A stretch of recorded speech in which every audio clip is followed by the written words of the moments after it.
দেশের সার্বিক পরিস্থিতি নিয়ে আলোচনা করতে আমাদের সাথে স্টুডিওতে রয়েছেন ইন্ডিপেন্ডেন্ট টেলিভিশনের ডিজিটাল মিডিয়া নির্বাহী সম্পাদক সেলিম খান। আমরা যাচ্ছি তার কাছে।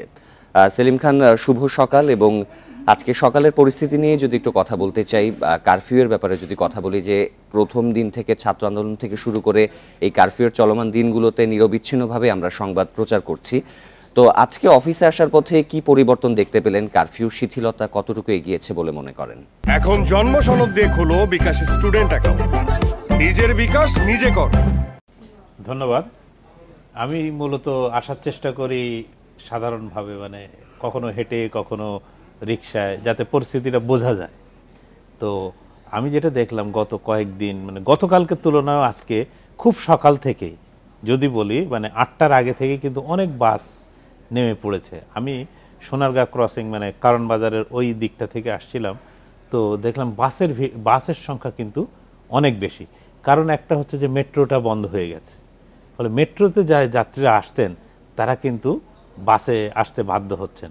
একটু আগে আমাদের এক সহকর্মী যেরকমটা বলছিলেন যে অনেকে গতকাল খুব ভয়াবহ রকমের যানজটে পড়েছিলেন, তারা অনেকেই মানে আসতে চাচ্ছেন যে একটু আগেই বেরিয়ে পড়ি, একটু আগেই যদি আমি চলে আসতে পারি তাহলে সুবিধা হয়। তো আমার ধারণা যে সেই কারণে বাসগুলোও কিন্তু একেবারে এই সময় মানে যাত্রীহীন এরকম কিন্তু না।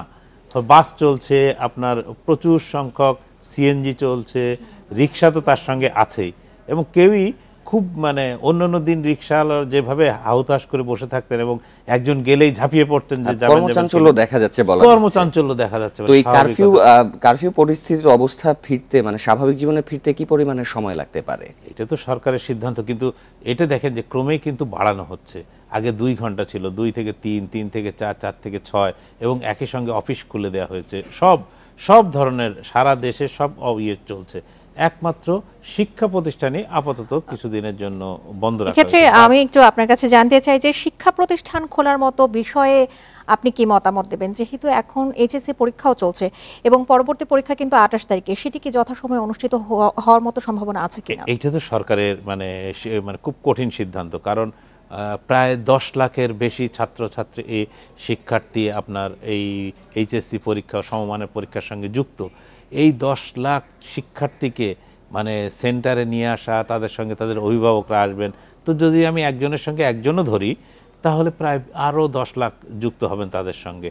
এর সঙ্গে শিক্ষকরা আসবেন, ইনস্টিটিউটগুলো মানে শিক্ষা প্রতিষ্ঠানগুলো খোলা থাকবে। তো বিপুল সংখ্যক লোককে কিন্তু বাইরে নিয়ে আসতে হবে। তাহলে এদের নিরাপত্তা কিন্তু নিশ্চিত করাটা হচ্ছে প্রধানতম দায়িত্ব।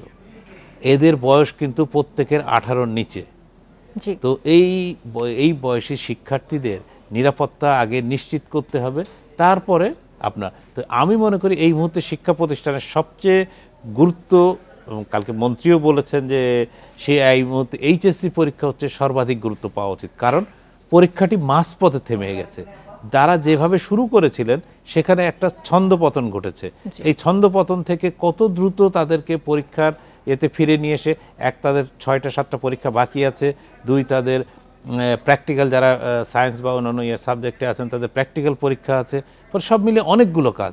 তো এইচএসসি পরীক্ষাটা প্রথম মানে অগ্রাধিকার হওয়া উচিত বলে আমার মনে হয়। এবং যদি 28 তারিখে করতে পারেন, 28 তারিখে আজকে 25, 28 তারিখে এটা প্রায় অসম্ভব বলে মনে হয়। আমার ধারণা যে এটা হয়তো আর একটু পেছাবে। নিশ্চয়ই যত দ্রুত সম্ভব আসলে এই সমস্যাগুলো সমাধান হবে, এটা আমাদের প্রত্যাশা। সেলিম খান, আপনি আমাদের সাথেই থাকবেন। আমরা আরও কিছু সংবাদ রয়েছে, সেগুলো পরার পর আবারও আলোচনায় আসবো।